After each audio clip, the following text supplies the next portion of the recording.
Assalamualaikum warahmatullahi wabarakatuh. Perkenalkan, nama saya Richman Donaldson Simarmata.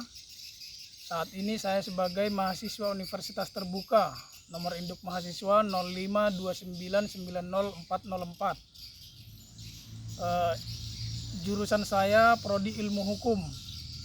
Pekerjaan saya saat ini sebagai petani. Saat ini saya akan menjelaskan pemahaman saya tentang proses lahirnya Pancasila hingga saat ini. Pancasila adalah dasar negara, ideologi sekaligus pandangan hidup bangsa Indonesia. Ia lahir dari sejarah panjang perjuangan para pendiri bangsa yang berusaha mencari dasar yang tepat untuk mempersatukan seluruh rakyat Indonesia yang sangat beragam. Awalnya pada tahun 1945, pemerintahan Jepang membentuk Badan Penyelidik Usaha-Usaha Persiapan Kemerdekaan Indonesia. Dalam sidangnya, para tokoh bangsa membahas dasar negara yang akan digunakan setelah Indonesia merdeka. Lalu tepatnya pada 1 Juni 1945, Insinyur Soekarno menyampaikan dalam pidatonya dan memperkenalkan dengan istilah Pancasila yang terdiri dari 5 sila, yaitu kebangsaan Indonesia, peri kemanusiaan, mufakat atau demokrasi, kesejahteraan sosial, dan ketuhanan yang berkebudayaan. Pidato inilah yang kemudian dikenal sebagai hari lahirnya Pancasila. Setelah melalui proses yang sangat panjang, rumusan Pancasila akhirnya disahkan oleh Panitia Persiapan Kemerdekaan Indonesia pada 18 Agustus 1945 yang tercantum dalam pembukaan Undang-Undang Dasar 1945 dengan susunan yang kita kenal seperti sekarang ini. Hadirin yang saya banggakan, sejak saat itu Pancasila menjadi pondasi dan pedoman kehidupan berbangsa dan bernegara.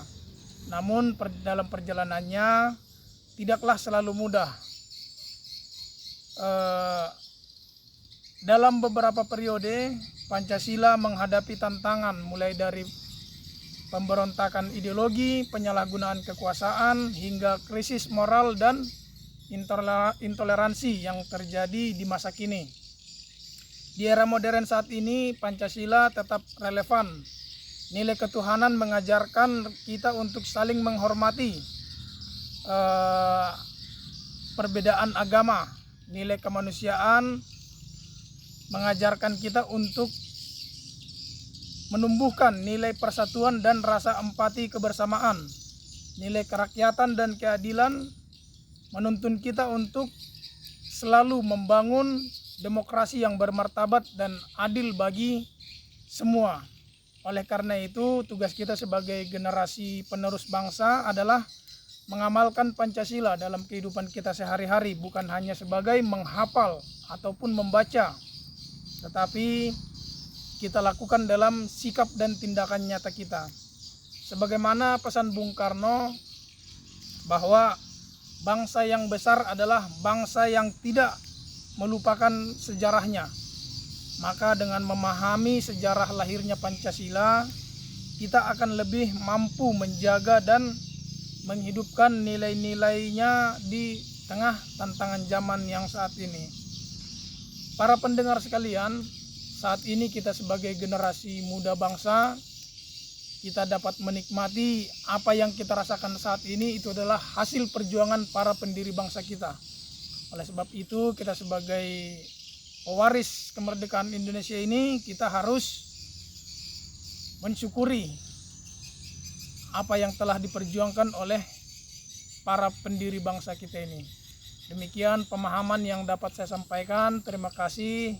Wassalamualaikum warahmatullahi wabarakatuh. Shalom, santi, santi, santi om.